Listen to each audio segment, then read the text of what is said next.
This is The Grove Podcast.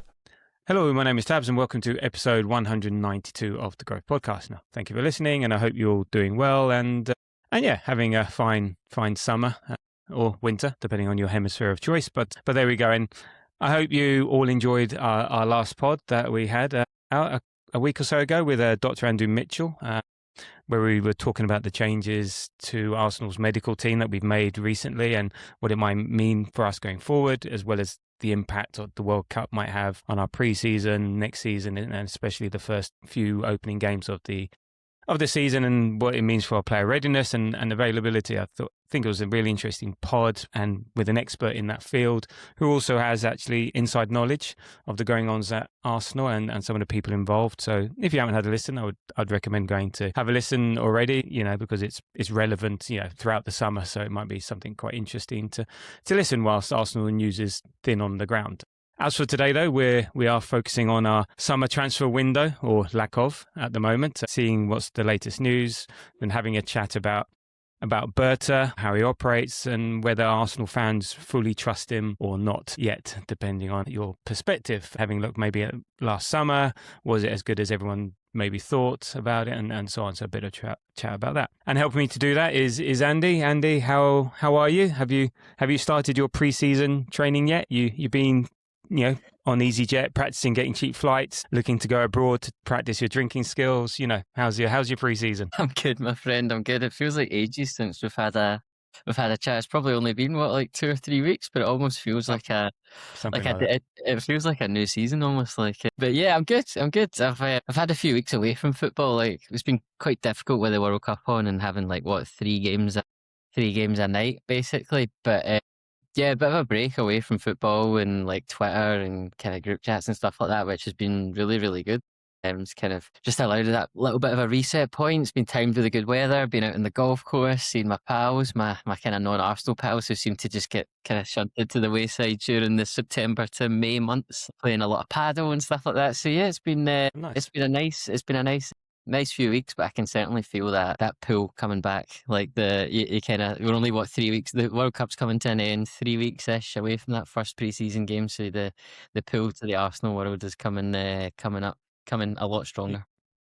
Yeah, I think there's a pre-season training camp. I think in Marbella that's happening. I think now or this week, the thing that they usually do. And yeah, you're right. It's 3 weeks away, so it's going to be interesting. It's going to be interesting to see how that pans out and how that works out. But before we get to that and the transfer business or lack of, just to touch on the World Cup, I was going to ask you, maybe not you personally, but does Scotland have the fear that 60 years of hurts might be over? I think, I think if the bet isn't the Paddy Power adverts or anything to go by, then they're certainly doing their best to get Graham Souness and Gordon Strachan front and centre, drumming up that fear. And Charlie Nicholas, they've been very good. Yeah. I'm looking forward to seeing their Argentinian version. Yeah, the Mexican one I thought was really, really funny. Just when Charlie Nicholas came out in that, what was it, the mariachi band stuff? I thought that was really good. Personally, I'm not that bothered. I think we've said a few times, my dad's English, so I've never, I kind of grew up in a home that was big on England, he used to have this CD that was called Jumpers for Goalposts, and it was oh, right. Did you have that? It was a green cover. No. It's just classic England anthems that would be blaring out every Euros or World Cup. So it's never been something that's particularly bothered me, but I think a few of my pals are starting to get a slight concern. And I personally think England will beat Argentina. Well, maybe not beat Argentina. I think they'll go through against Argentina, and then it's down to 90 minutes, and anything can happen in 90 minutes. So I don't know. I think there's still a long way to go for them to win it. I think they've got a really good shot. And like I said, personally, it wouldn't bother me too much, but I think I'm probably in the severe minority of people living in your neck of the woods. Yeah. And have you? And of the bits that you have watched and followed, have you enjoyed this World Cup? I mean, taking Scotland to one side, because from my perspective, because I've got no skin in the game, it makes it easy to watch because I'm not trying to work out all the machinations, or I'm not like if Italy lost, then I'm in a bad mood and therefore I can't enjoy the other games type stuff. Have you still been able to sort of enjoy it, appreciate it, just in spite of Scotland's performance? Yeah, the Scotland one was a weird one. Like, it's just I personally don't see the point in getting to that kind of level of getting to a tournament, getting to the kind of biggest international tournament there is, and then playing like that. So it kind of, I wouldn't go so far as to say it left a sour taste in the mouth, but it just like, what an opportunity to then not deliver on. And I get that like Brazil and Morocco are top 6, top 7 sides in the world, so I'm not arrogant or like kind of unrealistic enough to go in and be like, oh, we should be beating them. But I think there's a way to lose, and I just don't like supporting a football team that loses in that way. It felt like we were more scared of getting beat rather than just taking a risk. And I think a lot of other teams in this tournament have shown us what can happen if you just have a go, or you just have a bit more confidence in your ability. Because Scotland have got some good players, and it just feels like we're always more focused on what can go wrong. It's similar to kind of almost what happened to Arsenal around that March-April time, where we were having a bit of the wobble. Except it seems to happen to Scotland across multiple sports. It happens in football, it happens in rugby. It seems to be we get to this certain level, and then it's like the fear sets in.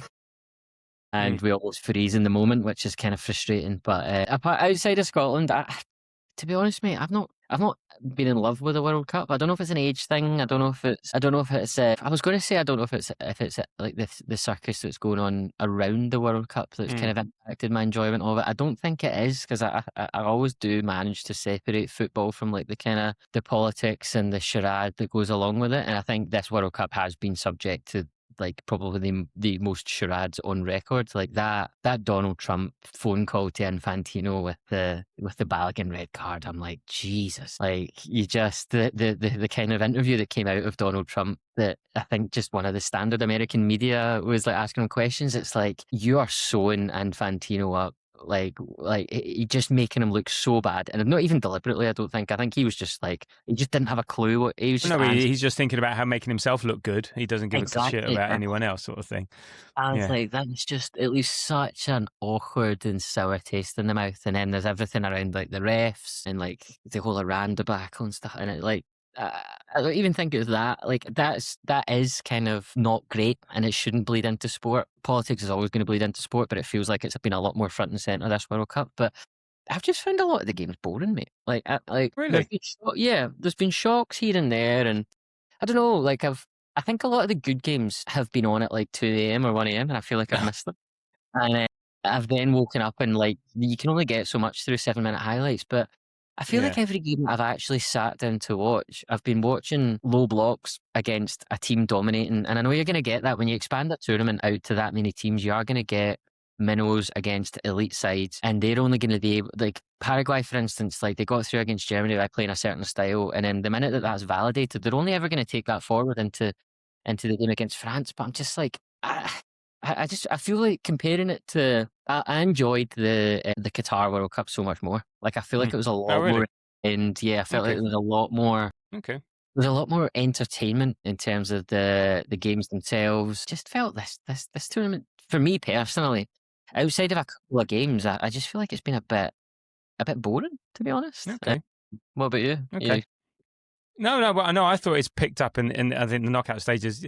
Look, I think you got that many games. Law of averages suggest you can have all sorts of games. So it depends how lucky you are in terms of what you choose. And they have been down, but you had the England-Mexico game, which was nuts, and then the Cabo Verde, Argentina, and then I think Argentina, Egypt and stuff like that. And even, all the England games seem to have been quite good and stuff like that. But then there have been sort of like some dullish ones in there. But I think that's just the nature of every World Cup. And it's just, if you're lucky enough to be up watching the game and so on, then you're capturing it. But as I said, I've enjoyed it. I've got no skin in the game, and I found it quite a lot of fun, and some amazing goals, and that all the top players have sort of turned up, and I think it does help. And as this, I do like an upset and stuff, but only so far, because you do want to see the sort of bigger teams go. Maybe you don't mind one team sort of infiltrating the lot, just as long as they deserve it. Like, I would have hated Switzerland to go through against Spain, or Belgium to go through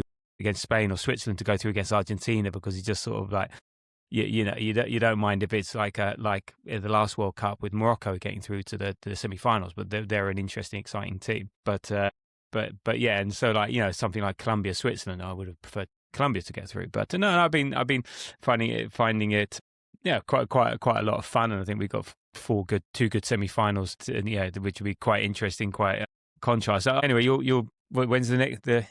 Apparently they're gonna try and expand it to 64 teams. So for the next World Cup. So I think you'll be there with everyone else, which is, I mean, it's nuts to think FIFA's made up of 212 teams, so practically a quarter of all teams are already at the World Cup, and they may be thinking of expanding it to 64, which would just be insane. I don't like that. But I don't like that. I prefer that. I didn't even like this season. I like it when it's difficult to get into and it feels like a real momentous achievement. Like Scotland did still qualify. We would have still qualified because we finished top of the group. But you deserve to go qualify. Yeah. I just think, I don't know. I'd have preferred it if it's. I like the smaller tournament where it's a bit more prestige to then get there. Yeah. And I've sort of quite. Games. I've sort of liked this one because it has felt like a, in inverted commas, World Cup. As in, I've warmed to the idea across the three nations. It has to be now with this many games. And I quite like that to have the Mexico, Canada, US. It brings a bit of a different flavour to it, and having these other teams. But yeah, so I've sort of, and that's another part of why I've enjoyed it. It's just been a bit sort of different. I was going in sceptical. I thought, oh, for God's sake, But also, I quite like football, and it was just more football games to watch, and it's there. So I was skeptical, but I've sort of been like, okay. I think it's actually come out. So you wouldn't have had some of the stories without this sort of thing. So I think those have I didn't want it to succeed because of all the background stuff, but actually I think it's been quite a fun, quite a nice, quite a colourful World Cup. But I think we've got to where we are, and everyone's, I think, has predicted pretty much the last four now is what I think everyone was sort of half expecting. So look, Arsenal still have what, 1, 2, 3, 4, 5, 6, 7, 8 players at the World Cup. So we've got Rice, Saka, Eze, Noni. Rice is apparently he was unwell in bed for 3 days. I don't know. Did you watch the Norway-England game? Norway game? Yeah. I mean, he just did not look fit and healthy. I mean, when he was taking those corners, the fact that he could barely get it into the box, he just looked in bits. Saka, they're obviously still balancing him. Then did you hear the comments about Madueke from Ibrahimovic? Yeah, I thought it was probably a bit too far, to be honest. I don't think Madueke played well at all, to be honest. When he got subbed at half-time, I don't think anyone was surprised. He almost looked as if he'd never seen a blade of grass before, never mind a football. But I think, Ibrahimovic is one of those weird ones. He's I think he just says it for the views kind of thing, and he wants to stir up this reaction to himself, and he's got air of importance around himself, and I don't like if you think that personally, you need to kind of almost be aware of the position that you've got, broadcasting out to millions of people, and it kind of felt a bit too personal, and maybe these players are probably used to it from Twitter and all the domestic media and stuff like that, but it just felt it slightly was a wee bit too far. It feels a bit clickbaity in that sort of platform sort of thing. There's an environment for that sort of slagging off. Yeah, and Eze got on as well. So it was a sort of very fairly Arsenal sort of centric game. I'd like to. We would think that, but yeah, it felt like I think what got England through that game. I think they just had the better squad. So a bit like Arsenal last year, we just had the better players in reserve off the bench. You could just see the quality coming on. So you can bring Eze on, you can bring Saka on, onto that type of thing, and just the players that they could bring on versus what Norway could bring on, and so on. Even though Norway did well, they were unlucky. The goal getting chalked off could go either way sometimes, and hit the crossbar and so on. But what did you make? And then did you see the disallowed? Sorry, say that again. Yeah, you can see why it's that's them's are the rules and stuff. It was enough of a push. I can't remember who went down, who was fouling, but yeah, that's it. Yeah. So no real crimes. I'll put it like this: if that was Arsenal defending, I'd want that as a free kick. And to be honest, I think we're going to see a lot more of that next year. So we've got to get used to it. But it's just the way it was. And I think just England had that little bit extra when it was needed to win the game. And that little bit extra was Bellingham, who's been a bit of a star for England, and has been a pretty good player. He's like up there with Kane. I think he's got 6 goals. He's got 6 goals, sort of thing. He's such a special player. Like, if you could draw, I would love to see him at Arsenal. Honestly, it's never going to happen. But like, he's such a he's just one of those players who, you know, when the chips are down, he'll turn up for you. Like, at the hardest moments, he'll bail you out. And that finish, like the way he took it, I was saying this to my pal on the golf course earlier. Actually, we were actually talking about the England game, and I was like, remind myself, when you see performances from like Bellingham and like what he done, especially for that first goal, I always remind myself that they are also playing against professional footballers who are the 1% of the game, but they make it look as if they're playing against Sunday League footballers. Like the way he took that touch, he went round the long way against who is it? Ayer, who's like a really good Premier League centre back for Brentford. And then on his outside, on his weak foot, and then rifled the ball. Like the pace that he put on that ball on his weak foot, I was like, that's such a good goal. It'll never get the plaudits because it's not 30, 40 yards out, but I was like, the technique involved in hitting the ball with that much power,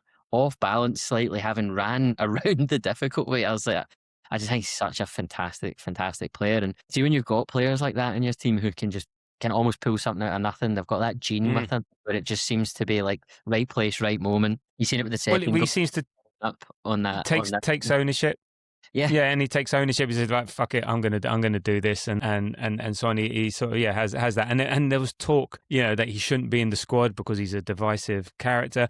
Why isn't Foden? It makes me laugh when people say, "Why aren't Foden and Palmer there?" And you look at who is there versus who isn't. It just makes a lot of sense because these guys actually work off the ball as well as on the ball. They're not, they're multi-dimensional, I'd say, rather than the likes of Foden and Palmer. Just they've had their chances in previous World Cups and tournaments, and it got England so far. So it's the fact that there was articles out there, should he be, shouldn't be. I think that puts pay to that. And what do you make of the spider cam incident? Yeah, have you seen all of that? Yeah. It's awkward, isn't it? Because I think it does. I mean, the worst part for me is the FIFA explanation coming out. The fact that they can what is it, the snickometer? If we can never ever have to say the word snickometer, I'll be a happy man, Tabs. Because what? Well, you're not a cricket fan then? Oh, is that where it's from? Yeah, well, snicker it's from cricket because they have it so for catches. So they marry it up and they can tell if the ball's hit the bat or not because sometimes it's so faint. Right. I was wondering where it was from. I was like, this is why they just made up a word. Right, okay, that makes a little bit more sense. But the fact that they can identify a hairline touch in Croatia against Portugal and then like the ball hits the wire. Do you know what I don't understand though about that? Like the spider cam is a camera. How have we not seen a camera angle? Because you should be able to, if it totally doesn't hit it, you should be able to have a view from that camera where the camera just doesn't move. But I've not seen one camera angle. Well, no, you can see, or maybe the camera shakes. That's what I mean. I've not seen one camera angle on Twitter that says, "Oh no, this is the ball," and you can clearly see it. You wouldn't ever see it missing, but you can then maybe it pans down to and the ball's at Gordon and I feel like that's not been released because the thing does shake. Do you know what I mean? And I'm like. Yeah, I don't think it's conclusive. So from every time I've seen it, it's all been too blurry. It's never, you never really see that like that and stuff like that. I don't think it's conclusive. The fact that this Snicko hasn't picked anything up, which is how do you the reactions of the Norway goalkeeper and bench then? Because they were apoplectic. Like they were convinced it was. Yeah. Well, I'm sure they saw something. I don't know if it was windy or not. I don't think it was. So I just think it was inconclusive, and it doesn't pick it up. So what else can they do? So and if the ref doesn't see it, and at the time, because they would have picked it up. I think at the or somewhere, or maybe they wouldn't. Maybe they just sort of like I don't know. But I at the time. I mean, there's still a long way to go. A long way to go between them. But then again, the ball was flying over the defender's head. It was like in the 45th minute. It might have gone out for throw-in and all the rest of it. So you still got to do your job. But I think it's just if it did, it's just unfortunate. You can see why it wasn't picked up, and what can you do after the fact, sort of thing. But I think in the end, I think England just about deserved to go through. And and they face Argentina, who they beat Switzerland. They seem to be getting a lot of the rub of the green. It's as if FIFA want Messi in the World Cup final. Yeah. Which wouldn't it surprise just me, feels. would it? Like if they were that blatant about it, like because there has been a lot of, I mean, Egypt. A few of the decisions in that Egypt game were, to be honest, like I think it's been overblown, the Egypt game. But I think on balance, when you take all of them into account, you're a bit like, but then how much do you just put that down to the soft factor of it being the world champions and Lionel Messi the best player ever? Maybe that plays into it rather than like a pure corruption thing. I kind of always struggle with that like leap to call it a match fix or a corruption thing. But I think it's like when it's one of those, each individual incident is probably not enough to like breach that threshold. But see, when you add it up in the round and it's across multiple games, the decision for Switzerland guy to get sent off, it is a yellow card and he was already booked. So yes, it's a red card. But have you ever seen VAR used like that before? And then you add it onto a few other decisions in that game. You add it onto Egypt game. You add it onto, was it Cape Verde or one of the games? Well, the one only did the stamp and he didn't get seen and stuff like that, so he could have been potentially sent off like Bellingham. Yeah. No, I for something to be corrupt, it involves so many people that I just can't imagine it ever happening. But I think there's biases and there's subtle influences and there's suggestions, whether that be behind the scenes or there or whatever. So I don't think there's absolute corruption, as in like Snicko, someone in there is sort of like deleting that file and therefore you get a straight line or yeah, you know, but I just think there's a level of incompetence and a level of favoritism, shall we say, and so and that's it, and therefore like you know, well, let's find a reason, you know, but a valid one, and that could work, and they can't really argue the case, and that's really it. So no, I in a way, the goal against Egypt, yes, it was a foul. You know, without that happening, Egypt don't go and score. How far back? But you know, that whole decision, how far back do you go? Would you go based on time? Do you go based on distance? But it was very much part of the attacking back. I think it was only 4 more passes and then they score. You know, I think the sending off against Switzerland was mistaken identity one, and that's how they can call that one out. And that so someone gets a yellow card, and actually he shouldn't be the one getting the yellow card. So it's a mistaken identity. So that's why the other one gets it. You know, the Messi one where he stamps it. Yeah. I know, because it's been used like that before as well. I think it's been done before that way. The mistake. It's not the mistaken identity. Kieran Gibbs versus Alex Oxlade-Chamberlain against Chelsea, mistaken identity, you know. But it's that for me, what happened in the Switzerland Argentina, that's what they've said it was, but that isn't. I get the mistaken identity, but if it is just mistaken identity, then you take the yellow card off, but you don't then put it on to, was it Embolo? I think. Well, no, because then you're then changing the decision. Because the mistaken identity is fine. But like what you've done there is you've just got the decision wrong because you thought it was a foul, it's not a foul, and then you've then used mistaken identity as a way to change your actual underlying decision, which I think is what the issue is. Well, no, but then he's punishing. You have to punish the simulation. So then it's a dive. So there's simulation. So then it's a free kick to Argentina, because what you did is you gave a free kick to Switzerland, which it shouldn't have been, which resulted in a yellow card, which shouldn't have been. So yes, I know what you're saying, but that's it. Whether you give a yellow card for simulation that far, not in the penalty area, that's a different story. But also, just don't do it, and then you don't give the referee a decision. You know, Embolo gives a, so yeah, it was dumb. Yeah, but yeah, simulation. I don't think it matters where it is on the pitch. Like if it's anyway, but I think if you dive, you dive. Whether it's in the corner flag, the centre circle, or in the box, if you dive, you should get a yellow card.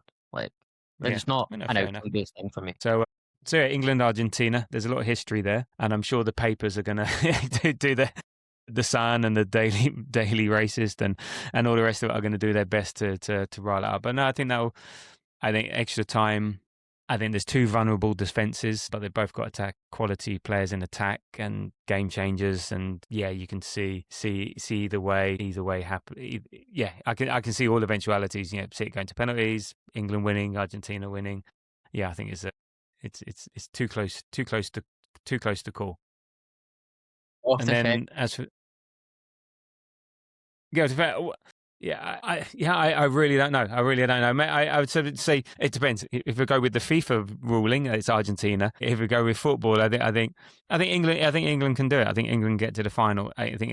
Whether they'll win the final, that's a different story. But I think they can get to it. And who they'll be playing is is either France or Spain, and it's quite a contrast in styles. I mean, France have been just incredible this World Cup. And Saliba's hanging on in there.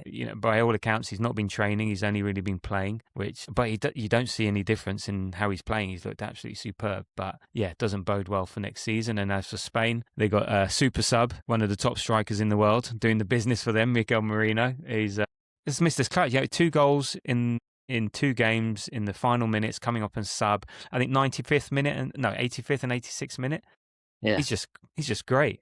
We missed him so much towards the end of last season. 100%. Yeah. I know, because I was kind of making a joke to my pals, like every time I was like, when are we getting the goat on? Like, and just putting like goat emojis in, because he's just like that. Like, I remember when he first started doing it for art, like that, when he came on at that Leicester game and he scored those 2 goals, you're like, it's just a lucky thing. But it's all like, you look back and the amount of important goals he's scored for us, and he's like scored a lot of goals for Spain, and he's now doing it in the World Cup, and you're like, I mean, he has got an incredible level of technique, but he's just got this, like, the classic, almost fox in the box, like, nous of being in the right place at the right time. The finish against, was it Portugal, was stunning. Yeah. Near post as well. You expect him to go far post, but near post, it was beautiful. Yeah, loved it. And then against, who's it they played recently? Belgium. Just completely banking on the goalkeeper making a mistake. He's in there on top and just really good finish again. Like, not an easy finish because he needs to lift it. Yeah. He's one of those players that, like, I don't think any Arsenal fan would have him in their starting 11 next season, but I think every Arsenal fan would have him in the squad, and they'd have him at least on the bench, because you don't know what game states are going to be like in the 75th, 80th minute. And judging by the past kind of 18 months of what he's delivered since that Leicester game, you can't, like, he's probably not got, it's probably too strong to say he's got that inevitability around him when he comes on, but he does get chances, and I think his conversion rate in these games is really strong. Well, that equaliser against Newcastle like last season, such an important goal before setting up the Gabriel winner. Yeah, no, he does come up clutch. I think he scored 11 goals for Spain. I mean, he had that goal against Germany in the Euros, I think in the quarterfinals, that amazing header. I remember the picture with his contortion with his head and his body and his legs, and it was just like, like a gymnast in the air sort of thing. And apparently he's an all-round good guy, so he seems to be really intelligent. I heard somewhere, I don't know if it was true or not, he was the manager wanted to put him on earlier, but he said, no, I want to watch the game a bit more, and then put me on later sort of the end. I don't know if that's true or not, but he's thinking about the game, trying to study it, so when he does come on, he knows what to do. I mean, what I loved about the Portugal game was that he pissed off not that he's at City anymore, but the little weasel, I've forgotten his name now.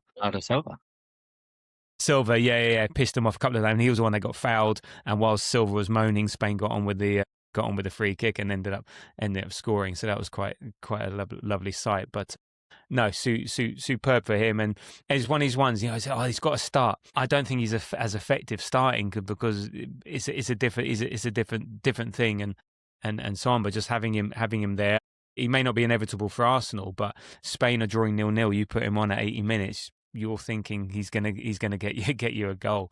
Sort of, yeah. So yeah.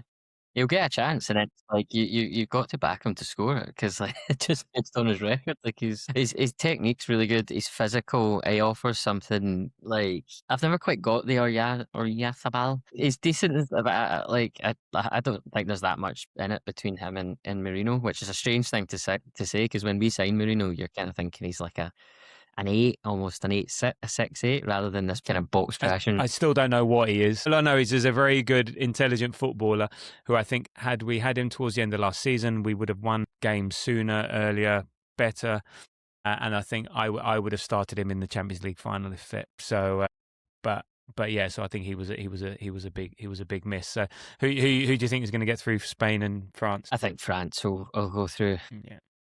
Really looking forward to the game, because it's kind of two contrasting styles. France seem to that front four is just absolutely electric. Like, they're so entertaining to watch. But Spain, much slower, a lot more methodical. They'll dominate the ball, I think, but just on the break, I just can't look past Doué, Barcola, Dembele, Elise, and Mbappe, or whatever 4 of those 5 start. I just think it's such a and I get like Spain's strength is their midfield and Yamal, and it sounds like Nico Williams is back fit now. I know he came on against Belgium. So I think he offers a lot more than what the Alex Baena guy does for Spain. But I just, like, at the back, they're not the best. Like, that Kubarsi is seen as this really...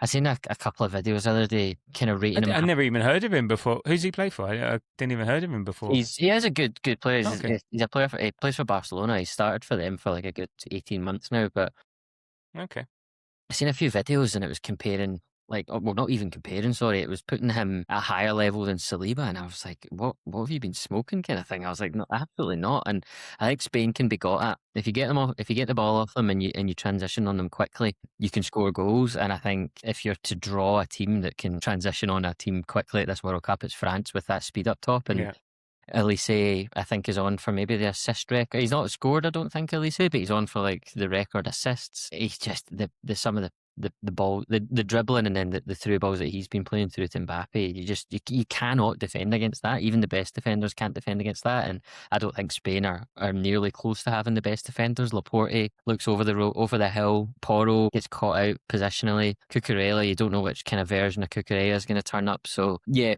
I don't think it will be. France have wiped quite a few teams in this tournament so far. I don't think it will be a one-sided kind of 2 or 3-0 game. I think it's probably one goal in it, but I do think France will go through in 90 minutes.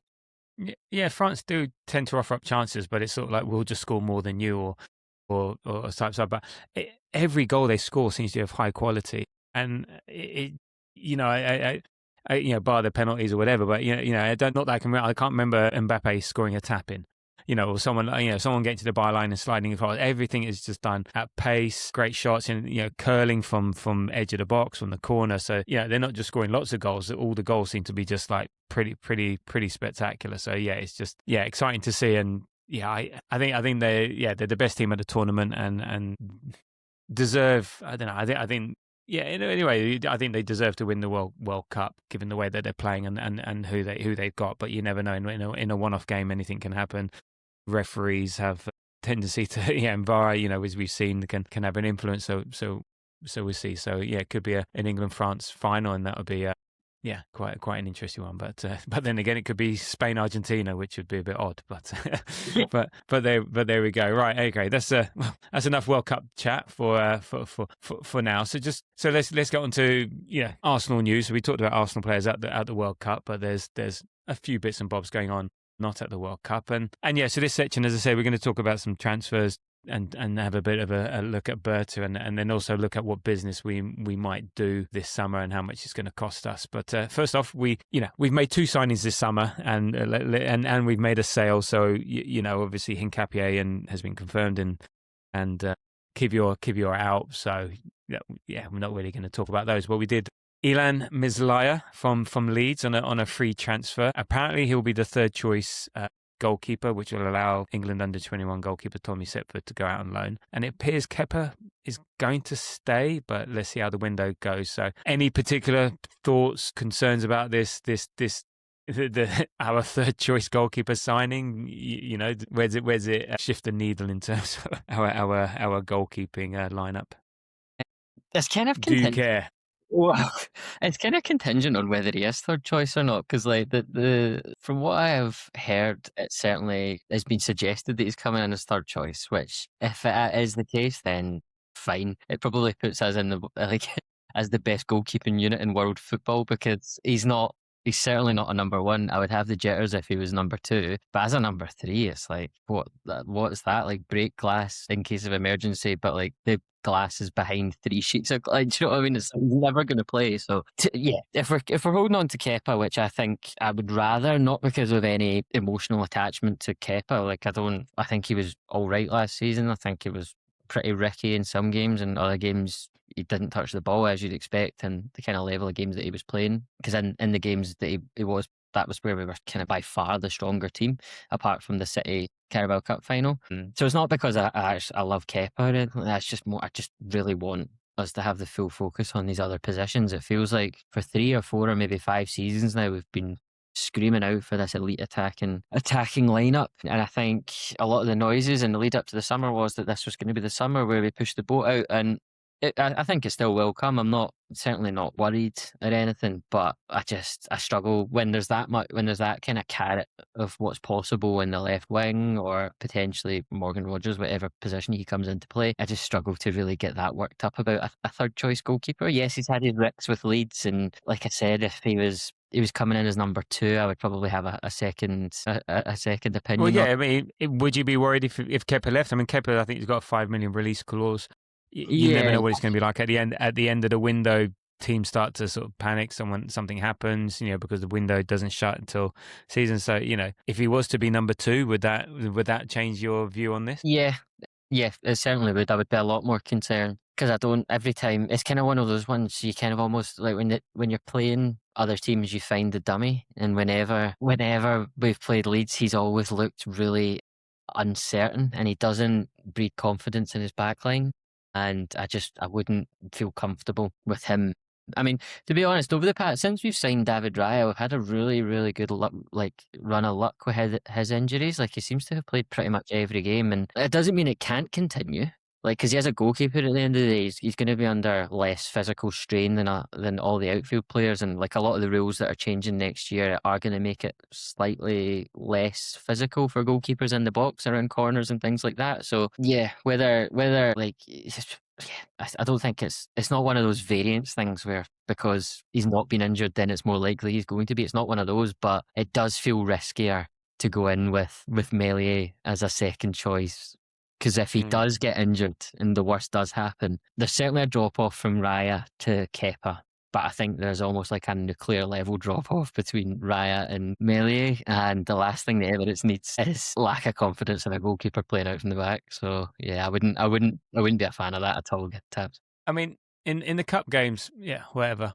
Especially Carabao Cup. Yeah, whatever. If he was to play in those games, don't really care. FA Cup, fine, you'll take it. Even 1 or 2 Premier League games. Sometimes it depends who we're playing, but if we're that good, you shouldn't have to worry about the goalkeeper. But I'd be worried if there was any extended period of time. But I mean, he's 26 years old. He's played over 200 times for Leeds. He's 6'5", so pretty tall. Even though he does look like he should be in sixth form still, but he always looks really young. But he didn't play a single minute for Leeds in any competition last season. But he has got lots of Premier League experience. So he's sort of been there. I think he was the youngest goalkeeper to achieve. I think it was, how many was it? 11 clean sheets. In a Premier League campaign. But then I think it was in the promotion season before that. Leeds were due for promotion and going comfortably, and then there was a bit of a run that they had, and they took him out. And since then, he hasn't made it back in. And so basically, his confidence obviously been not. So he's sort of coming to Arsenal, saying determined to get his career back on track, and maybe working with quality goalkeepers, maybe we can flip him at the end of the season and make a few million, and yeah, ideally third choice goalkeepers are there to in train. Yeah, exactly. But in training, it's like if we've got a 6-foot goalkeeper in training who's sort of half decent, that's a good thing for our players, for the team to have someone. You don't want a plank of wood in goal. So if you've got someone that may be half decent in training, that might be handy, and yeah, there we go. So I'm not too fussed. Yeah, if Kepa did go, I'd be interested to see whether we do make a move for a second choice goalkeeper. But yeah, let's just see. For now, third choice goalkeeper, fine. I think he's just a step up in quality in terms of what we have. Gives Tommy a chance to get some minutes, because he seems to be the potential future for Arsenal goalkeeping. So why not? He's on a free. He knows Ben. He knows Saliba. So yeah, it's sort of a bit of an easy one. Doesn't cost any money. It'll be cheap wages. So yeah, why not? I'm not going to get. We don't want to overthink these third choice goalkeepers. Yeah. So in the news today, again, we've been thinking about this for a while, but it seems to be reports about Leo. The deal is done between the clubs, so it just now needs Leo to agree personal terms. So his move to Besiktas should be wrapped up soon. He's out of the World Cup now, be on his holidays, but I think it's the value of 17 million, including add-ons. So considering we paid about 25 million for him back in January 23, he's 31. That's a pretty good deal. We got a lot of good use out of him. He's had a superb World Cup. So yeah, I think he's been brilliant for us. But time to move on. Yeah. I mean, I would have liked to. It all depends on what the plan is and who comes in, but I wouldn't have minded Leo Trossard staying around for another season. Like, I think maybe less on well, actually on the football front as well. But I've always massively loved Leo Trossard from the moment he came in. He's just like, I think one of his first games was away at City. I think it was an FA Cup game, and he done something down on the left wing in the first half, and I was like, I don't know. From that moment, I was like, because I think that surprised me, and I think from that moment, I've always kind of just really I had this like emotional attachment to him, and I don't know whether this is kind of backed up by any data or anything like that, but it feels as though like we've been talking about Bellingham being a big game player, and it feels like Trossard's not at that level, but he's definitely had a lot of like big goals for us. Like, you look back to the West Ham goal, and he just always seems to be there at the right place at the right time. Maybe not often enough, but I think honestly, when we look back, because that's the other thing. Like, there's a lot of the fan base who I think it's a bit of a split. Like, he's almost came in from Brighton off the back of us putting a 90-odd million pound bid in for Mudryk. He's came in at like the 20-25 million pound level of signing from a 8th, 9th place Premier League team, and it seems like a bit of the fan base has never quite been able to separate the player from that context. And I personally think that, I don't know, like 3 or 4 or 5 seasons, I think he's going to be looked on much more fondly when we look back, and maybe you see a couple of tapes coming out, and it's the goal against West Ham, like all these game state altering goals. The goal against Porto, the 1-0 against Porto. Yeah, exactly. I think there's a few in there against Bayern Munich over the season. Like, he scored a lot of goals. Opening goals against Spurs and stuff like that. So And like, in terms of a value for money signing, like, I don't think you can get much better than a Leo Trossard. Like, and I think he's never going to be looked at as fondly as like a kind of, I don't know, like a Santi Cazorla. Like, everyone looks back at Santi and he's this player, and he's like almost like Abu Diaby's probably in that camp of, oh, he's such a good player. I don't think he'll be at that level, but I do think there'll be, from the certain pockets of the fan base who don't necessarily, have maybe not given him the credit that he's due, I think there will be a kind of softening to him. Not softening, but there'll be a kind of much warmer feeling to him over in 3 or 4 years' time. And I think, to be honest, mate, like, I'm just thinking of this off the top of my head now, and I'm wondering, has Leo Trossard almost kind of been slightly done by our kind of like relentless focus on just getting over the line over the past 2 or 3 seasons? Like, and I think he's almost kind of gone a little bit underappreciated because we've just wanted this person to come in and score like 30 goals. And because he has scored really important goals, but he's only scored like 10 or 12 of them, he's never quite like kind of broken through that ceiling. But he was never going to be a goal machine. I mean, but I mean, he's 174 appearances, scored 36 goals, assisted 34 times.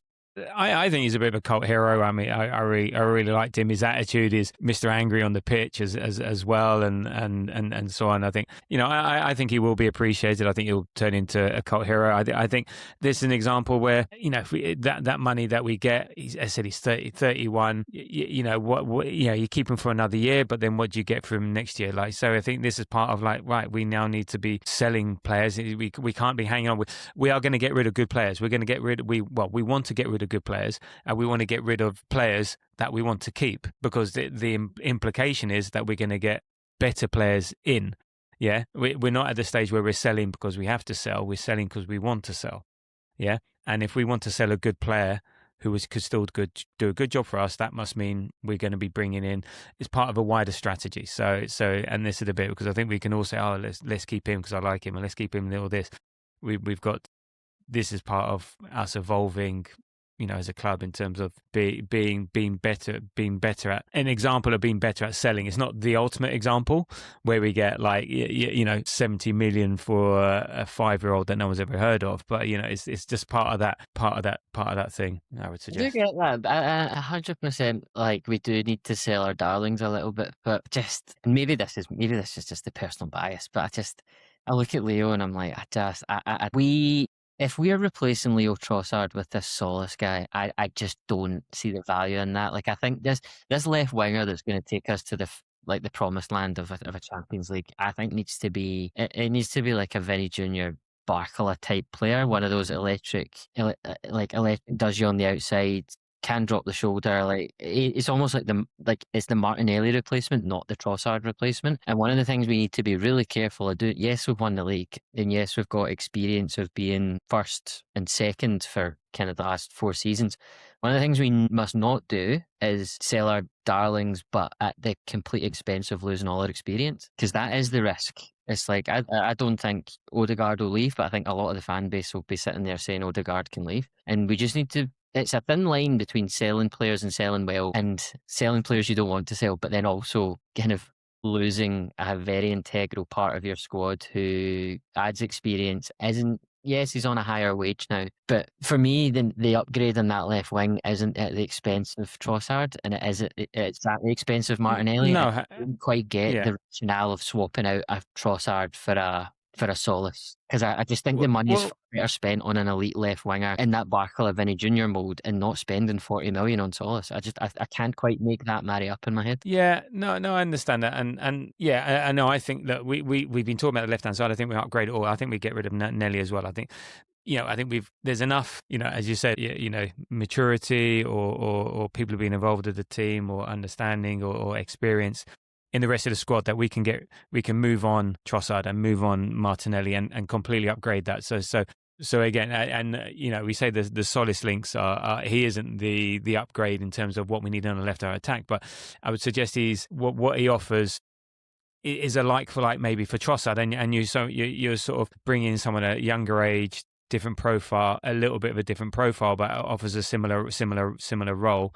In terms of Trossard made himself first choice this season, but he's not a first choice player, if you see what I mean. Yeah, we want to get a first choice. He became first choice, one, because Martinelli wasn't stepping up. 2, he didn't come in to be a left winger. So he basically made himself first choice. So that was a brilliant attitude by his ability. But traditionally, if you look at him, he's not a first choice starter. He's a utility player that we have. He just was. You sometimes have that in his football teams, in championship winning teams. One player comes in that isn't the elite player, but is there scoring goals, clutch. Man United had it in the past, and Liverpool had it with, say, like Diogo Jota. He may not have been a first team player, but you see him come on, he's going to get a goal, or he's going to be useful type stuff, but he maybe not that elite, all singing, all dancing, shiny player type stuff.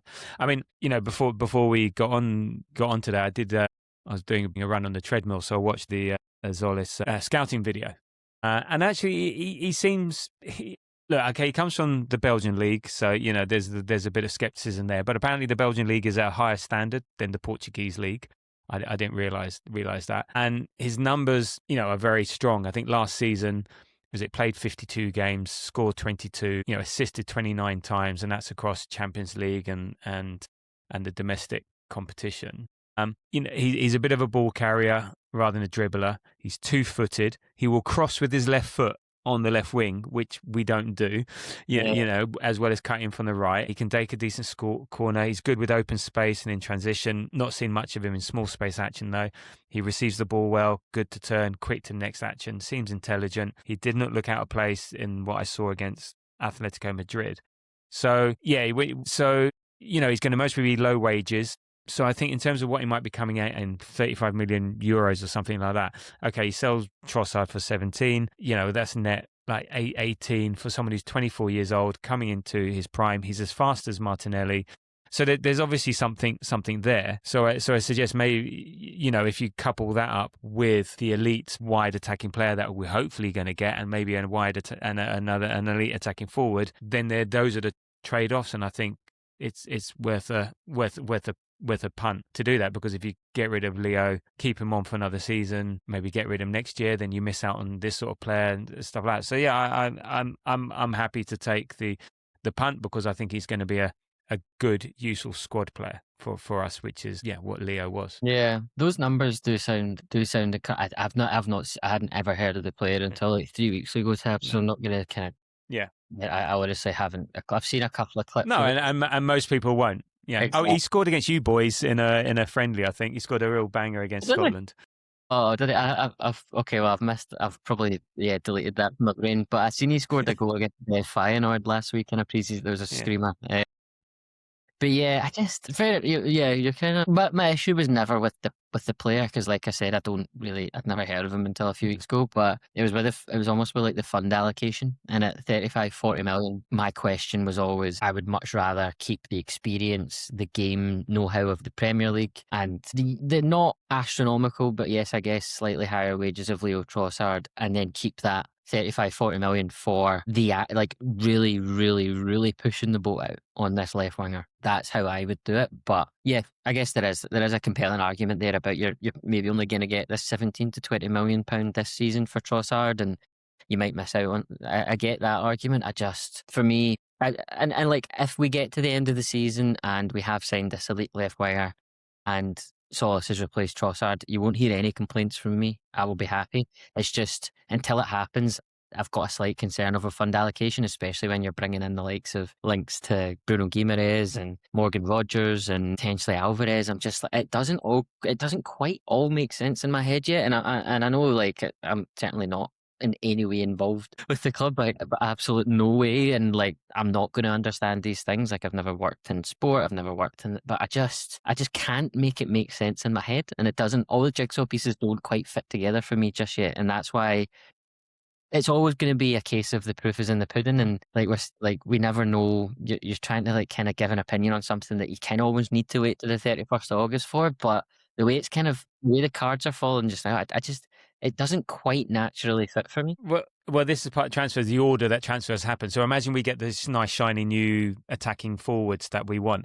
and then we get him. You'll be going, oh, that's fine. Yeah. And you'll be happy. But transfers don't work like that. And actually, the bigger, the harder the transfers, the longer they take. This is, in theory, an easy one. He's not been at the World Cup, relatively cheap, et cetera, et cetera. So these are the ones that get done early. So, the order of things make a difference in terms of like what you're saying psychologically, in terms of how our business is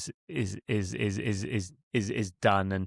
And sometimes we have to be patient with the exciting ones. And then talking about exciting ones, so today the sort of links with Alvarez resurfaced. I think Miguel Delaney sort of reporting about it in the Independent. I think looking at about 90 to 100 mil. He wants Barcelona, but Atleti are not selling him to Barcelona at any cost. That'd make me laugh. Those tweets that they were putting out did make me laugh. Yeah, they were that. Yeah, exactly. So it's like, yeah, they're just not selling him to. This isn't like playing and trying to up the fee. No, fuck off. Yeah, we're not selling him to you, no matter what. I mean, he's an elite player. He was brilliant in the group phase against us. I remember watching him, and when you see an opposition come over and you see one player that stands out, he was fantastic. But he's not an elite forward, which sounds very Arsenal. An elite player, not an elite forward. I think he offers flexibility, which Arteta loves, because I think he can play anywhere across the front three. And I think when he was at City, he played anywhere where there was a gap in the forward line. Whereas at Atletico, he's been primarily their centre forward, dovetailing with another forward. Yeah, so I think he's one piece of our need to improve our attack. He's 26 years old, which I didn't realize. Still relatively young. I think his numbers last year weren't particularly great. I think 8 goals in La Liga, 4 assists, 10 in Champions League, 4 assists. That's okay. I think he was a bit injured last year. The year before, he had 17 goals in La Liga and 7 in the Champions League. So I think he had a bit of a previous season. So what are your thoughts around him? One, around the potential cost, to the fact that his heart is set on Barca, and 3, is he what we need? It's kind of in that bucket of, he is an unbelievable football player, and I would love to see him in an Arsenal shirt, but I just can't quite make it make sense in my head. The only thing I could, I'm thinking, like, obviously the club will know far greater detail about kind of injuries, especially when we've got Marino. Why do we need a 4th forward? Yeah, exactly. Just been glazing him for so long. Like, the club are going to know a lot more about like the fitness and the kind of long-term trajectory of a player's fitness, but I don't know.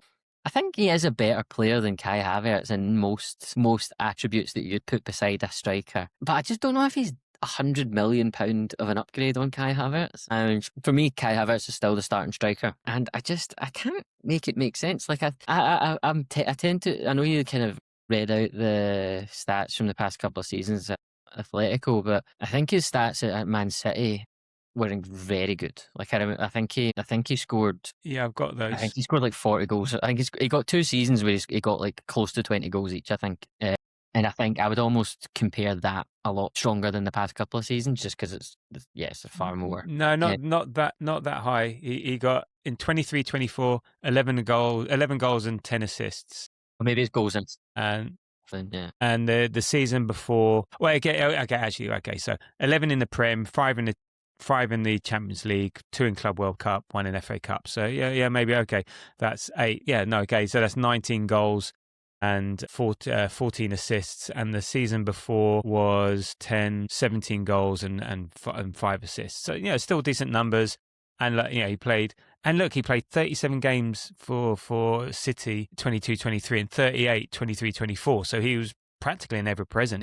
That's what I say. Whenever they needed someone to fill one of the front 3 roles, he played there. So if you frame it like that, that's maybe slightly different than thinking of the true centre forward. Yeah, and like he's came in, he's got. I think they're really strong numbers, to be honest. I didn't realise they were actually, because GA, that's like 30 for that first season you read out, and probably 28 for the second.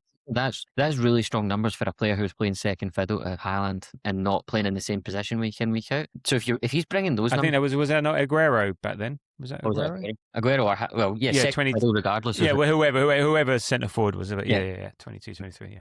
So, like, if he's bringing those kind of like numbers in, and like, it's too simple to say that he got those playing second fiddle, so therefore, if he's a starting striker, he would deliver more. You can't guarantee that, but if he's bringing that level of output to us, then you can't say no to that. But again, it's fund allocation, and again, maybe it is your point about if we sign Barcola or Vinny Jr. first, and then we get Alvarez, I'll be singing from the rooftops because it'll be sensational. But I just can't. It feels like we constantly upgrade the parts of the pitch that aren't like don't need it. Yeah, the most important. It's like we'll always sign a left back. We're looking at centre backs. Like we've talked about Melee, the goalkeeper, and I know he won't play, but it's like it just feels like we're kind of gardening around the edges, and it's like go and sign a right 8 and go and sign a left winger, and like just focus on getting that done. And maybe they are, like behind the scenes, maybe they are. Maybe this is just agent talk. Who knows? You absolutely never know when something comes from a journalist, because they could be being briefed by the agent, they could be being briefed by Atletico, it could be Barcelona, it could be anyone.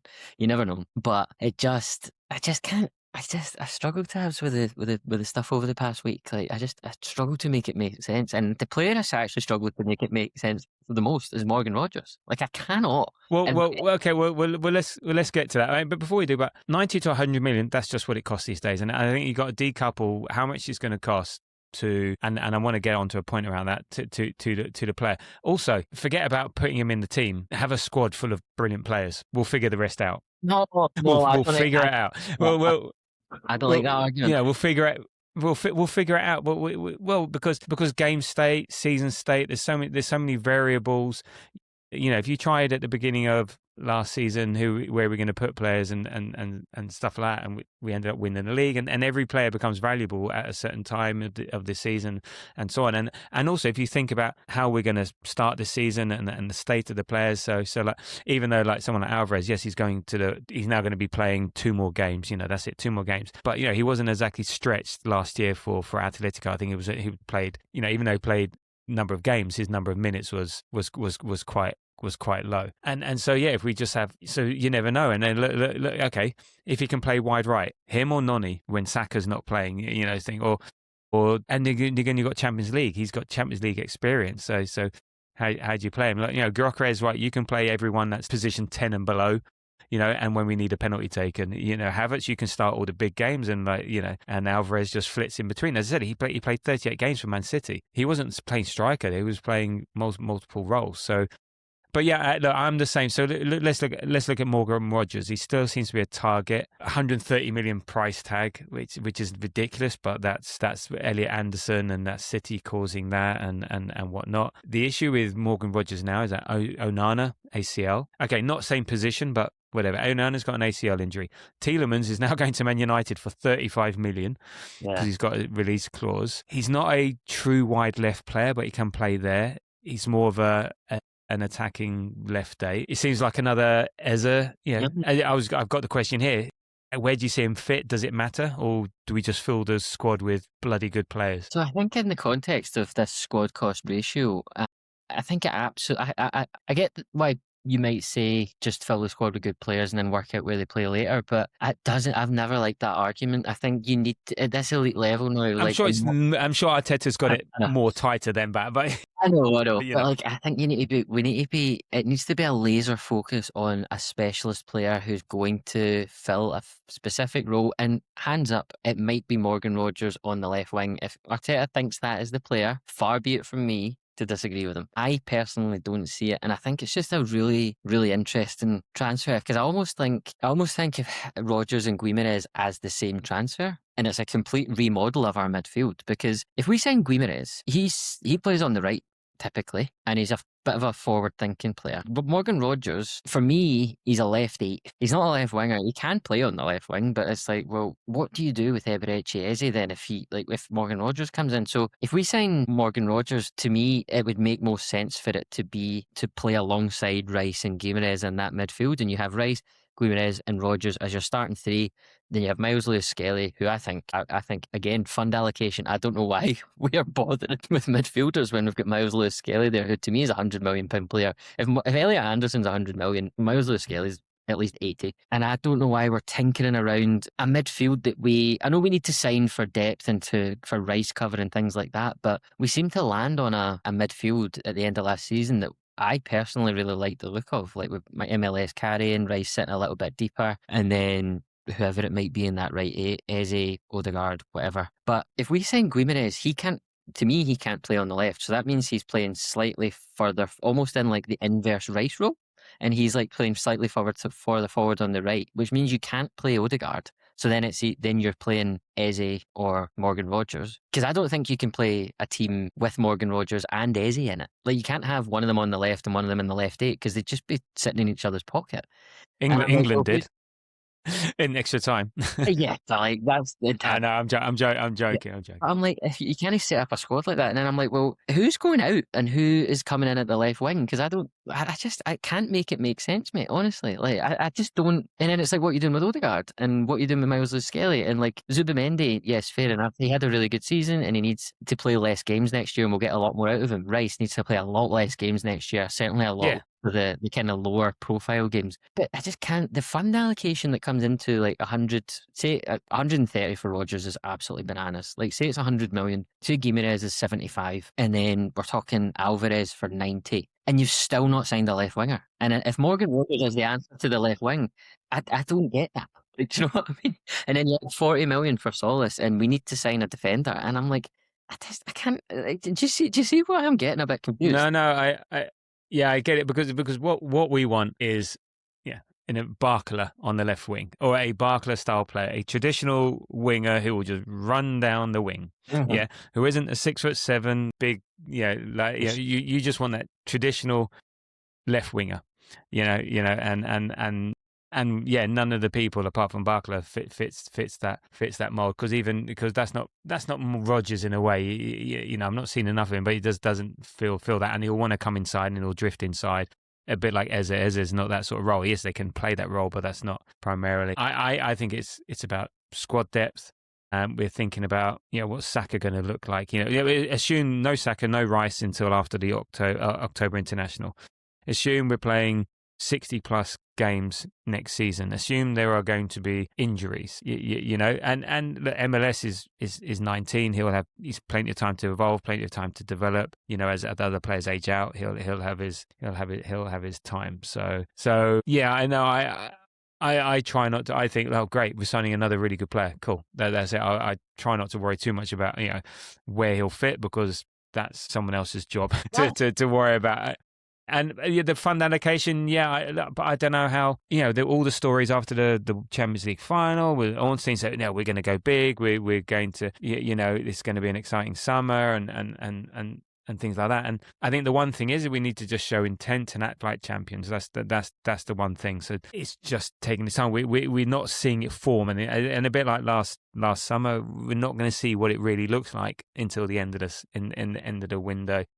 And maybe there is a surprise sell out there, but we'll get to a bit. So we need depth, we need quality and depth, and that's how we're going to remain competitive. Yeah, and like I think if we sign all these players, you're talking like the best transfer window Arsenal have ever had. Like if we sign an elite left winger along with the players that we've named today, there's almost no point in us turning up next season because we will absolutely walk the league, like genuinely. But I'm just like, we've never seen Arsenal act like that before, so there's maybe a little bit of hesitancy coming from there. Not to say we won't, but it's not been proven. But if we are talking about these, you're talking about a 400, 500 million pound summer. And like maybe that is your champions to get, like we've seen Liverpool spend that much money last year. Maybe we are going to go out and do a 500 million pound summer. Maybe we are. I don't personally believe it, but maybe we are. And then almost like if I had that certainty and like we'd done something similar in the past and I had that certainty that this is just how it works and we've spent 500 in the past so we're going to do it again, I would have a lot, the pieces of the puzzle would make a lot more sense to me in that context. Maybe I'm approaching it from the previous 20 years or they've been an Arsenal with the context of it's either or. Maybe this season it is. Last season we made nearly 900 million. So like, you know, in terms of, you know, the competitions and all the rest of it. So who knows how much can go into the war chest. Yeah. And what do you make of the Rumours links? Because I mean, I like the idea. I think he may not be like for like in terms of Rice, but in terms of a profile, a bit of that physicality, in terms of his engine, in terms of what he brings to a team. I fear what we're like without Rice. Yes, and we have good midfielders, but again, how long can we keep that midfield going without a Rice style player? Now, Rumours played a lot of games last season. He went to the World Cup, but you know, I could see him if he came in, you know. And another thing, Arteta likes Premier League proven players, so you pay a premium for that, but then there's no bidding in period. So, you know, I like the sound of him, but you know, Newcastle seem to be a bit of a joke at the moment. They lost Tonali, they've lost Gordon, so but they've made a shed load of money out of those transfers. So maybe their financial situation now is eased. You know, they lost out on, was it Johan Manzambi, the Swiss defender to Aston Villa. He's 28. You know, he's got 2 years left plus a option for Newcastle for another year. He's their captain, I believe. I mean, he wants to come, by all accounts. Apparently, there was an off-the-record agreement, and you know what these, gentleman's agreement, or this was with former owner Amanda Staveley. You know, talks about, you know, if an offer of 50 million plus came in, we need to talk. But you know, after Isak last year, and he, you know, are they going to learn and say, right, let's not have that again? If he wants to go, we might as well facilitate so we can replace him, or no, he's not going, and we won't sell this time. So I don't know. Would you take him? But do you feel this could be a bit of a saga? Yeah, I would love to see him in an Arsenal shirt, not just because the amount of piss it would boil up in Newcastle. The absolute vibes around that announcement video would just be absolutely electric. But no, I would. He's kind of, for me, he's one of those players that you sign him alongside the kind of left winger. But you sign him, and he's just one of those signings that puts you in such a good place to win 2 or 3 out of the next 5 titles. He comes in, hits the ground running, knows the league. By all accounts, I think he is an Arsenal fan. Like when he actually went to Newcastle, I think the announcement video, like there was 4 or 5, or no, like 30 seconds about Arsenal at the start. So I don't know. I personally, but it just comes back to that question of like midfield composition for me, because he's not, personally, I don't think he's the Rice replacement. When we were going in for Tonali, that made more sense in terms of a like-for-like Rice replacement. And I didn't like that transfer, especially not at the money, and especially not at the money that Tottenham have ended up playing for him. But he was Guimaraes and Rice are completely different players. Guimaraes, to me, is a lot more like, not in style, but in like the position he plays is a lot more Odegaard. And I personally wouldn't see, to me, Guimaraes would almost be coming in as a slightly more advanced Zubimendi replacement as opposed to a Rice replacement. And maybe the idea is that Zubimendi then he basically covers both Rice and Guimaraes. Maybe that's the thinking. I'm not sure, but yeah, if we land at the end of the summer with a midfield of Guimaraes and Rice plus another, be that Mousely-Skelly, Morgan Rogers, Zubimendi, I think we'll be in an incredibly good position for the next 3, 4, 5 seasons, because I think he is that good. Like he's combative in all the right ways, going for, he's really good, like incisive passing. From the games that I've watched, he's almost ran the game for Newcastle. He's all action, and yeah, like I said, incisive passing, scores goals, and I think he would just add that extra. Like, we're not a team that suffers. Like, we don't need, like, we've moved on from that Arsenal team that were weak and were pushovers. But yeah, no, we're no longer that team. Yeah, but he would add that extra little bit of bite, I think, in the big moments, which I would. Well, but he's not in Kansas anymore. He'd have to tone that down because he won't be able to get away with that shit in N5 sort of thing, which all Newcastle seem to get away with. No, I think it's a toughie because Newcastle will look, weak. Do they do a sign of strength? No, he stays, and then does that cause issues, or And then from our point of view, and with a lot of these players, is how do we pivot? Because these don't look like easy signings. And these look like they could all go, and we need them quick because, as I said, Saka and Rice aren't going to be playing the first 5 games of the season. I'll be very surprised, especially Rice. And Saka looks like, and look, defenders, who knows, but even Saliba might not. So we need to get these done quick. But none of these clubs are going to say, well, we're going to make this easier.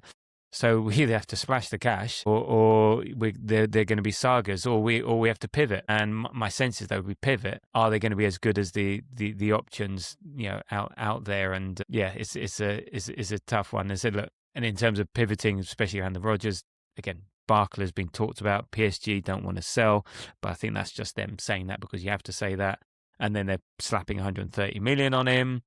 Yeah, so I think maybe these are just negotiating positions. By all accounts, he would like to come, but who wouldn't? Direct runner, he's got pace, good age profile coming into his prime. Don't know how he fares against low blocks, but he certainly can. Yeah, again, he's that traditional left winger that we're looking at, and again, he could be potentially exciting. Yeah, and I think the thing that we haven't accounted for, just because we haven't been able to account for, is the fact that we are Premier League champions. Like, it's almost like, did you see that Ian Wright video where he was like, yes, yeah, when he just reminding everyone, just a reminder. Yeah, exactly, because we won the league, we had the Champions League kind of upset, and then straight into the World Cup, and it's almost like we've not, and I think that's why he done it. It was like he's kind of reminding us that we're champions, and almost like we've got to go into the transfer market now realising that we've been very close to being champions for a few seasons, and now we actually are. So maybe like that probably just does change how you operate in the market slightly, and the kind of draw, and potentially the way that you can act as well in the transfer market. Maybe you don't have to be. I agree with you. I think we do have to move quite quickly, but they might see it in a way that, and I don't think Arteta sees it in this way because he'll want his players in. Like Gyökeres, we've seen Gyökeres not hit the ground running because he didn't get pre-season. Like, he'll want these players in day one as early as possible so that he can get his ideas into them. But maybe one of the things about being a champion and kind of now sitting at that table is you do get these players, but it just takes slightly longer, and you don't actually have to pivot. You just have to be a bit braver and kind of play it out a little bit more, in the same way that we weren't able to do the past couple of seasons because players or clubs would have been like, well, who are you? You just keep finishing second, serial bottlers, all that. We've now got over that, so maybe that is the slight change in behaviour that we're seeing. We can do that in 3 seasons when we've won 2 titles. I want to get these players over the line, but that's maybe just the pessimist in me. Well, we'll get to that in a second. Now, one player that we did lose out on was the kid Monga. Nation State City came in with their oil money and basically paid him double in terms of the fee and wages. I think it was something stupid. I heard 75 grand a week for a 16-year-old. I might be completely wrong or something like that, but he's experienced, a potentially good prospect, but there's loads of these players out there of similar age, similar quality. Who knows how they're going to develop. And I think this is where we do need to be sensible. We set our limit and fine if City want to go in because they can afford to make mistakes. They've made so many mistakes over the last few years, like with Marmoush and Phillips and many others. So they can afford to just take gambles at twice the price. But a lot of people lost their shit over this. I mean, I was okay. It is what it is. Move on.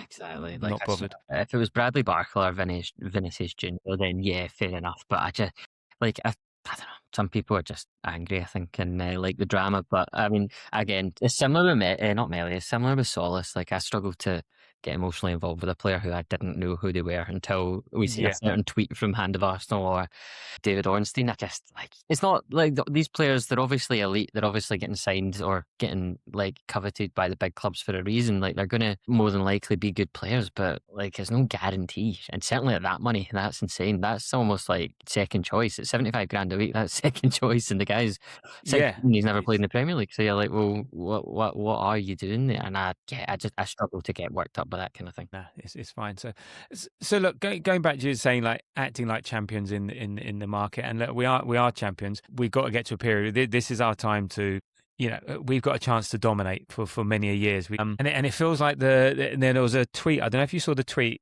and it was around the Monga deal and all the rest of it from Hand of Arsenal, sort of laying in to Berta a bit, laying into the fact that we may not quite penny pinching, but the style of, and maybe this is not him, but I'm sort of combining few things. Maybe the fact that we have many fingers in many pies, as they say, or many fires burning, so no one feels particularly special, and so we're sort of trying to hedge our bets. So that could be a good tactic. It might not be so good.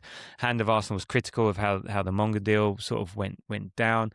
So I'm getting a feeling that people still don't fully trust Berta, because last summer was it really his summer? Was it not? We don't really know what he's like. We also seen reports that he wasn't big on Marino back at Atleti, even Zubimendi apparently. So yeah, he has a certain style about him. I mean, we won the league, and that was as a result of our summer business last year. But do you trust Berta to do what we want him to do? Now that's us as fans versus what Arsenal need. But yeah, do you trust that he's going to get the job done that we think we need this summer? I don't, with the risk of getting a scale for sitting on the fence. I just don't know yet with the sample size of one summer, because we never do anything in January. So the sample size of kind of one summer isn't enough. But there was a tweet that came out probably around Christmas time, and it was about who, and again, pinch of salt, might be a total fabrication, but it was Arteta's ideal signings last season, and then who he ended up with and who Berta's were. And Arteta's was Isak, Rodrigo, and I can't remember who the other one was, but we ended up with Gyökeres, Madueke, Hincapié. Eze is a bit of an odd one, because I don't think Eze happens without that Havertz injury. Yeah. Zubimendi was pretty much tied up and done before Berta came in, so you can't really... Mascara, yeah. But and maybe this is what's playing into me, kind of like having a bit of the jigsaw pieces not quite fitting together just yet, because to be honest, I've not been overly enamoured by a lot of our signings from last season. I think Zubimendi has been good. He obviously was overplayed, and I don't think that's his fault. I put Zubimendi to one side. I've talked to you a lot of times about Gyökeres. He improved towards the end of the season. I don't think he's really at the level. I would happily, at the end of this season, move on from him. Madueke, I've never really got that signing. Like, I get that signing at 20 million, at 50 million, there's a question mark there. Hincapié, good player, but Hincapié is now a better signing for me than it's the 35 million that's been quoted in the last 2 weeks. But last season, it was like 55, 60 that was getting quoted, and I was a bit like, what on earth? So, do I trust him? It's so hard. It's kind of almost one of those ones that, like, I'll happily answer it at the end of August, because the proof will be in the pudding then. One summer is not enough of a sample size, because he only just started the job. Like, this is his first, like, his feet have been under the table for 12 to 16 months now. He knows Arteta in depth. He knows the squad in depth. He knows the ownership in depth, and he knows the demands of the league now. So this should be the season where we see, like, if they are as ambitious as they say they're going to be, and they want to create this dynasty, and they want to kind of dominate English football for the short and medium and hopefully long term, then this is where you'll see us going for Vinicius Junior or Barcola, or we're going to spend 500 million and we're going to get the players on the list that Arteta wanted last season. We're going to see them delivered this season. We're not going to see a pivot to, I don't know who the equivalent would, just off the top of my head, maybe it's like you don't go for Rodgers, you go for, I don't know, a Chelsea reject. Do you know what I mean? Don't say Garnacho.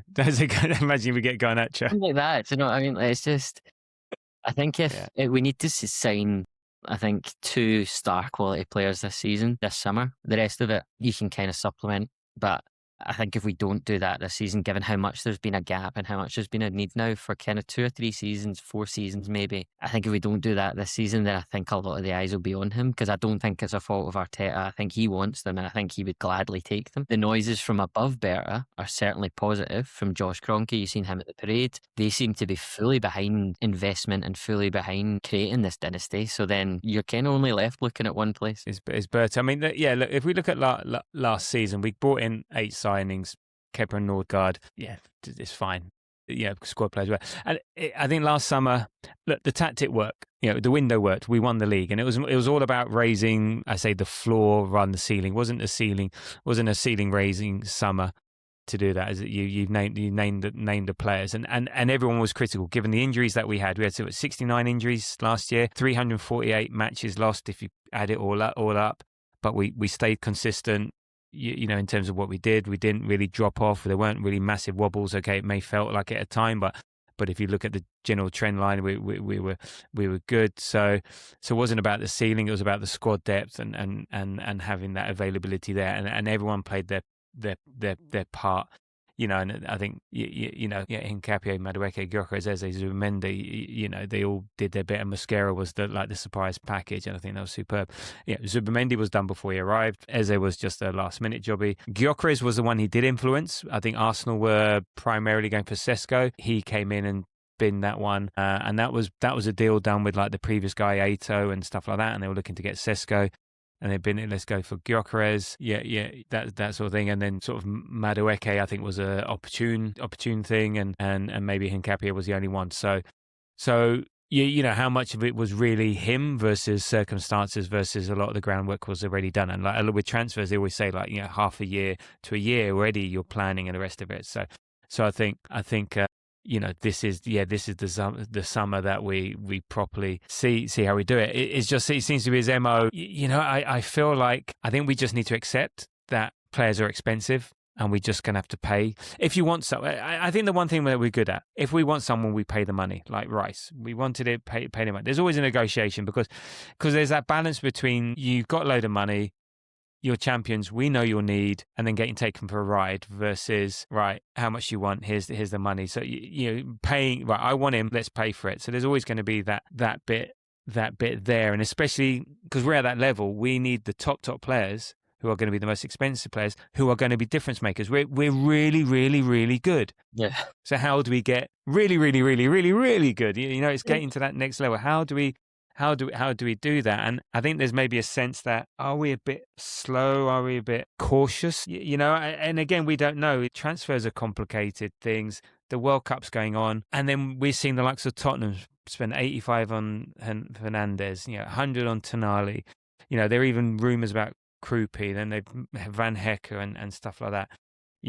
Elliot Anderson for City. So, Man United are doing business and stuff like that. And I guess that makes us angry. We just want to see something. But yeah, and this is that sort of struggle. I just think, look, we're Premier League champions. We need to act on it, and that comes at a cost. But what we get out of it, maybe, I don't know. Or do we need to be disciplined? I don't know.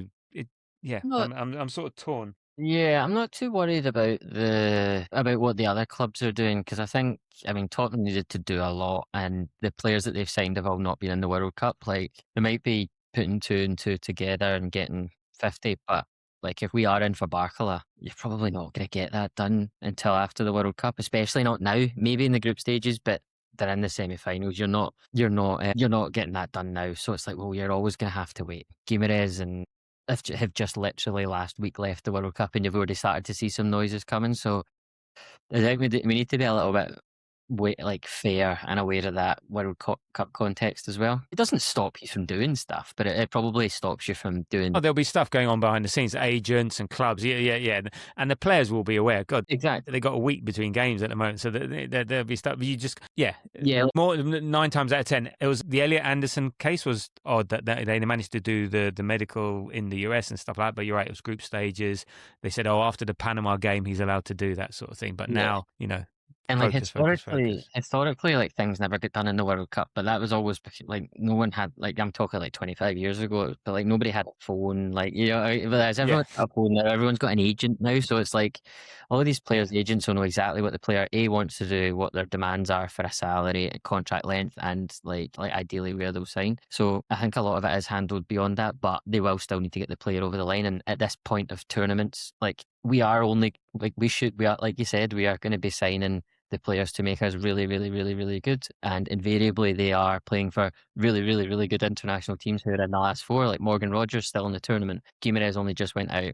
Barcola still in the tournament. Alvarez still in the tournament. So maybe it's slow because of that. And to be honest, if we get three of those four players, ideally four, but if we get three of those four players and they're in by the middle of August, I'll be over the moon. Like I wouldn't. Like 4 weeks is a long time in football, and a lot can happen. Season starts middle of August. Does it? Well, it doesn't. Like, I would like to have them in as soon as possible, but like, if the quid pro quo is that we get three, or like I said, even better, four of these players that are being banded about, but the trade off is that we don't get them until the middle of August, I'm absolutely fine with that. I am, because we've said it in the last time we had a catch up. Like, it's like we've now won the league, so the pressure to get 3 points every week from the middle of August isn't as strong. Like, if we go and sign these players, you can guarantee like we will be taking 6 points off of most teams, and probably at least 3 or 4 off of each of the top 6. So personally, if we can, you're never going to get a guarantee, but if if I could sign a deal right now that even the 31st of August, if we got all 4 of those players in by the 31st of August, I would sign happily on the dotted line right now.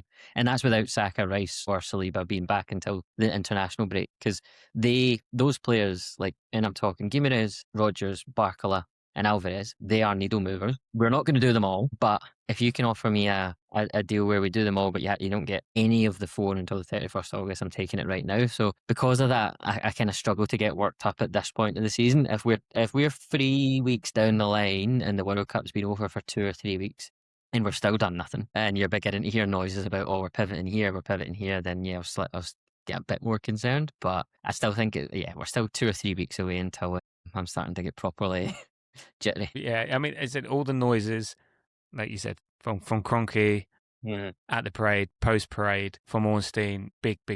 What defines big? Don't know. We do seem to be a club, though, that looks not for a bargain, but wants a fair price. And our valuation is really important. And if you go beyond that valuation, we seem to, and this is that bit, maybe we need to understand it's a different ball game now. These are the prices. This is ridiculous. And yes, you can be principled. Fine, be principled in 3rd and 4th place. Exactly. Yeah, well done. We finished 4th, but hey, we had our principles. And look, money, we're not City. We can't, when we make a mistake, it has big consequences compared to like if City make a mistake or whatever, even Man United make a mistake. It has consequences. So I can understand the need to be careful, not to be taken for a ride, but we're also the champions. We need to be Bertie Big Bollis and come in and say, no, we want him and this is how much we're paying. And if you don't like it, tough. Yeah, and things like that. So it's, I think dealing with Villa and Newcastle won't be easy. Either the signings that they've made or the sales that they've made means the money's maybe less of an issue, or injuries are causing an issue. So that will be tricky. Funny enough, it seems like the easiest one might be the Alvarez one, just because they seem to be willing to sell, but just not to Barcelona.